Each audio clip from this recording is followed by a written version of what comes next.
दोस्तों एक बहुत ही भोला भाला सा आलसी लड़का था। वह कोई काम नहीं करना चाहता था, बस खाना खाता था और इधर उधर घूमता रहता था। कभी सोता था, कभी इधर खेलता था, कभी उधर खेलता था। एक दिन उसे किसी ने बताया कि एक आश्रम है जहाँ पर कुछ नहीं करना पड़ता, हर दिन 2 समय का खाना और नाश्ता फ्री में मिलता है, तुम वहाँ पे जाके रहो। उस आलसी लड़के ने सोचा कि ये तो बहुत ही बढ़िया है और वह उस लड़के के साथ आश्रम में जाकर रहने की सोचा।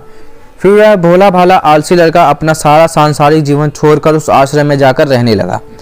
आश्रम में गुरु जी रहते थे। वह कुछ समय सबको प्रवचन देते, वह आलसी लड़का सुनता था, बाकी समय आराम करता था, फिर भर पेट खाना खाकर सो जाता था। ऐसे ही उस लड़के का दिन गुजरता गया। एक दिन आश्रम में कुछ भी नहीं बना, नाश्ते का समय नाश्ता नहीं मिला। उसने सोचा नाश्ता नहीं मिला, भोजन तो मिलेगा। अब भोजन के समय भी उसे कुछ नहीं मिला। लड़का दौड़ करके गुरु जी के पास गया और उसने पूछा, आज भोजन क्यों नहीं बना? गुरुजी ने कहा, बेटा आज एकादशी है और जितने भी आश्रम के सदस्य हैं उनका उपवास है और तुम्हारा भी आज उपवास है, आज भोजन नहीं बनेगा। वह आलसी लड़का था और उसे भूख की भी बहुत ज़्यादा लगता था। उसने गुरुजी से बोला कि मैं उपवास नहीं रहूँगा, मुझे भूख लगी है, मैं खाना खाऊँगा। गुरुजी ने बोला, ठीक है, जाओ भंडारे में से सामान ले करके जाओ और आश्रम में नहीं बाहर ले जा करके बना लो, लेकिन याद रखना भोजन बनाने के बाद सबसे पहला भोग भगवान को लगाना और फिर तुम प्रसाद पाना।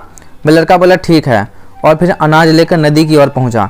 भोजन पकाने लगा, तैयार हुआ। उसके बाद कहने लगा कि भगवान श्री राम आइए, पधारिए, भोग लगाइए।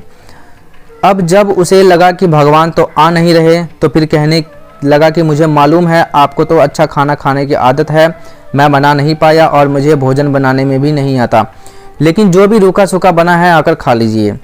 भगवान श्री राम उसकी सरलता पर बहुत ही प्रसन्न हुए और उस लड़के को दर्शन दे दिए। उसने देखा कि भगवान श्री राम आए हुए हैं और उनके साथ में माता सीता भी आई हुई है, लेकिन लड़के ने सिर्फ 2 लोगों के लिए ही भोजन बनाया था, एक अपने लिए और दूसरा भगवान के लिए। और अब क्योंकि भगवान के साथ माता सीता भी आई हुई थी तो उसने उस भोजन को माता सीता और भगवान के सामने ग्रहण करने के लिए रख दिया।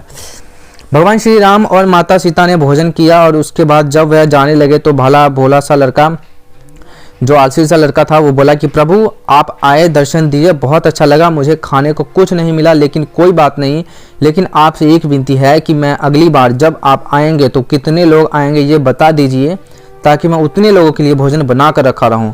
भगवान श्री राम मन ही मन मुस्कुराए और फिर अंतर ध्यान हो गए। लड़का आश्रम गया, दिन बीतता गया और फिर एकादशी का दिन आया। इस बार उसने 3-4 लोगों के लिए अनाज लेकर के खाना बनाने के लिए नदी के किनारे पहुंचा। उसने बड़े प्रसन्नता से भोजन बनाया और इंतजार करने लगा कि प्रभु आइए और भोग लगाइए। इस बार लड़का देखता है कि भगवान श्री राम पूरा राम दरबार लेकर आए हैं, जैसे माता सीता, लक्ष्मण, भरत, हनुमान जी और सभी लोग आए हैं। लड़के ने 3-4 लोगों का भोजन बनाया और इस बार भी भोजन कम पड़ गया। लड़के ने निराश होकर भोजन के प्रभु के आगे रख दिया। उन्होंने भोजन किया, मतलब कि इस बार लड़का भी जो था वो भूखा ही रह गया। अब लड़का फिर आश्रम गया, दिन बीतता गया और एकादशी का दिन आया।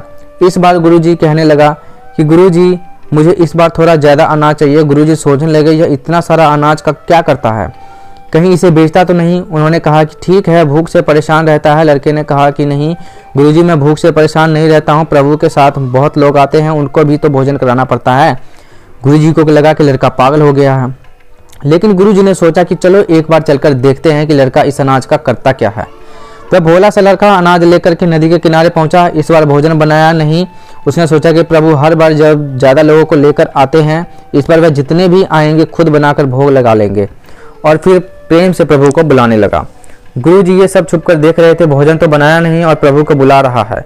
लेकिन लड़के ने देखा कि इस बार प्रभु के साथ बहुत से लोग आए हुए हैं, तो उसने प्रभु के सामने हाथ जोड़कर कहा कि प्रभु माफ़ करना, आप बहुत सारे लोग आते हो, मुझे संख्या पता ही नहीं होती और मेरी हिम्मत भी नहीं होती कि इतने सारे लोगों के लिए भोजन बनाऊं। आप स्वयं आइए, बनाइए, खाइए और भोग लगाइए। प्रभु मुस्कुराते हुए और अपने साथ आए सभी लोगों के साथ मिलकर भोजन बनाते हैं। गुरुजी ये सब छुप कर देखते हैं, फिर लड़के के पास आकर कहते हैं कि तुम ये क्या कर रहे हो। लड़का कहता है कि गुरुजी आपको दिख नहीं रहा कि भगवान श्री राम पधार चुके हैं, माता सीता आई हुई हैं, हनुमान जी आए हैं, सभी लोग पधारे हैं, भोजन बना रहे हैं। गुरुजी ने बोला कि पागल हो गया है, मुझे तो कोई नहीं दिख रहा है। लड़का गुस्सा हो गया और बोला, प्रभु आप ये क्या कर रहे हो, एक तो मुझे भूखा रखा है और गुरुजी को दर्शन नहीं दे रहे हो, मुझे पागल समझ रहे हो, कृपा करके गुरुजी को दिख जाओ। भगवान बोले, नहीं मैं इन्हें नहीं दिख सकता। लड़का बोला, क्यों नहीं दिख सकते, मेरे गुरुजी तो बहुत महान हैं, बहुत बड़े ज्ञानी हैं, ज्ञाता हैं। भगवान बोलो, हाँ ज्ञानी और ज्ञाता होंगे, लेकिन तुम्हारी इस सरल नहीं, जो सरलता से तुम में वह गुरुजी में नहीं है। लड़के ने ये बात गुरुजी से कह दी। भगवान श्री राम कह रहे हैं कि आप में सरलता नहीं है, आप मेरी तरह सरल नहीं है, इसलिए आप नहीं दिख सकते। गुरुजी की आंखें नम हो गई और रोने लगी और फिर बोले कि बिल्कुल सही कहा, मेरे अंदर तुम्हारे जितना सरलता नहीं है। फिर माफ़ी मांगने लगे। फिर भगवान ने गुरुजी को भी दर्शन दे दिए।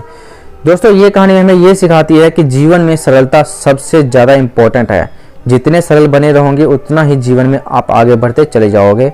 जब आप सरल होते हो तो आप खुद भी मुस्कुराते हो और दूसरों को भी मुस्कुराने को मौका देते हो।